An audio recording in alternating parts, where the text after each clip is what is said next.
தமிழுக்கு அமுதென்று பேர், அந்த தமிழ் என்ப தமிழெங்கள் உயிருக்கு நேர், உயிருக்கு நேர். நம்ம லாஸ்ட் வீட்டில் இருக்க வேண்டிய ஒரு புக் பார்த்தோம், பாரதியார் கவிதைகள். எப்படி ஃப்ரிட்ஜு, ஏசி அந்த மாதிரிலாம் இருக்கோ அதுவும் இருக்கணும் அப்படின்னு.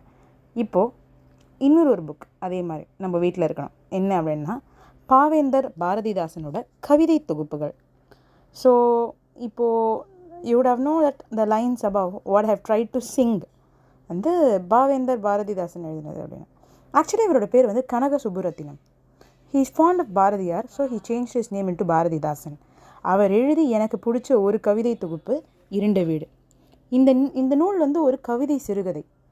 ஒரு கிராமத்தில் உள்ள குடும்பத்தில் தாய், தந்தை, மகன் மற்றும் ஒரு குழந்தை இருக்கிறாங்க. So here the poet portrays their daily life. From that daily life he further adds how a family shouldn't be.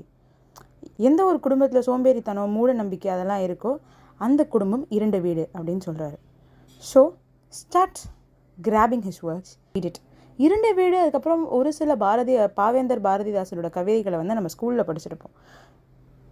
இப்போ தான் கூகுள் இருக்குது. let us explore more. Why stop with English works? Start exploring Tamil works. And let us begin with small கவிதை தொகுப்புகள் by great scholars and further add into contemporary. இப்போ இந்த காலத்தில் இருக்கிற கவிதை ஆசிரியர்கள், நூல் ஆசிரியர்களோட புக்கையும் நம்ம படிப்போம். சரியா? Bye bye. Have a great day.